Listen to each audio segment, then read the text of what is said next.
world, Davis Inlet has been living a lie.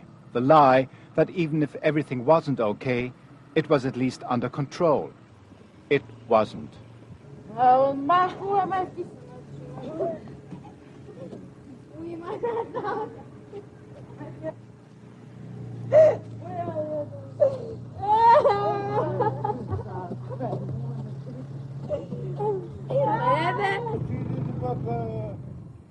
Davis Inlet has continued to stagger and to stumble in a soul-numbing fog of alcoholism. The latest setback is a dramatic increase in gas sniffing among the community's youngsters. It just seems that over the last little while, the sniffing has reached an epidemic proportion. Now, when you say epidemic, what do you mean by that? Well, there was a security guard out one night who counted 109 kids out sniffing gas one night. And I think we're averaging probably between 30 and 50 kids a night, every night. For example, in broad daylight, we've been seeing children on the street sniffing gas, and none of the adults are, even I myself, when I walk down the road, I see them, and we don't do anything. We know a lot about how alcohol can corrode the character of a person. We are beginning to understand more about how it can spread from parents to children and fall like a curse upon a family. We know the least about what happens when it possesses an entire community. Davis Inlet has been drinking so hard for so long, it's spitting up the blood of its own children. And yet, it can't quit. Depending on whom you talk to, 70 to 90% of Davis Inlet's adults still drink. The few who've been able to sober up and stay sober have become the community's leaders. But they've allowed themselves to get tangled up in the politics of old clan rivalries. It all came to a head at a recent meeting. People were saying bad things to each other. It ended up in a fight.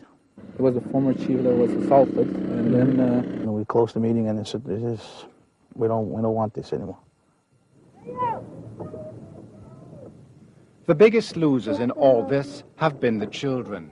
Caught between family violence and neglect, they've been looking for their own escape. You can tell the sniffers by the way they hold on to their gasoline bags under their sweatshirts. Gradually, each day, they make their way up to Sniffer Hill, just behind the community. And there, in plain view of their parents, they sniff away. When we didn't have much manpower in here before, it seemed that they're fearless of the police, fearless of people in the community that would try to go get them and take them home. Basically, they were running the community. We've been asking the community a number of times to put their bikes away, to lock up their gas cans, and still, they're not doing it. The people are not getting the message. People are lazy. Mm-hmm. We are lazy to do something. The vote on banning alcohol from the community was supposed to push people into action. But in the end, leaders from both clans agreed the risk was too great. Tempers were running too high.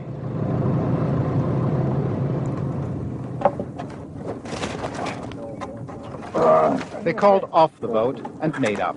The men sealed the truce with a session in the Sweat Lodge. The Sweat Lodge is the native version of group therapy. We have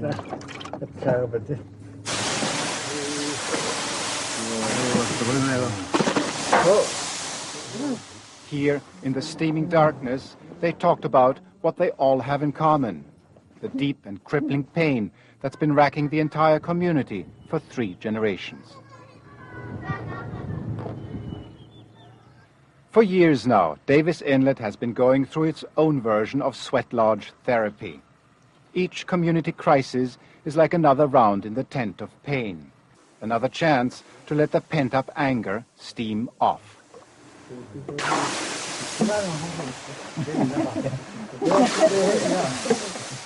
I know a lot of kids tell me when they're mad, that's when they want to go and sniff too.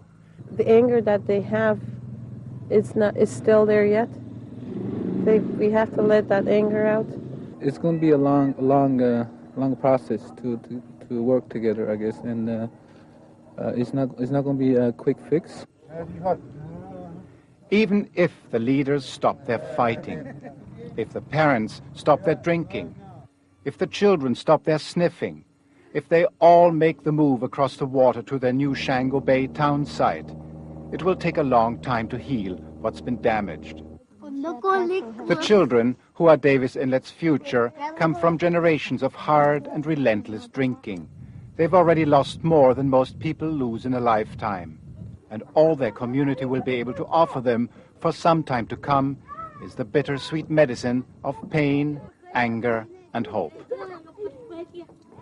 Atsarit Sori, CBC News, Davis Inlet.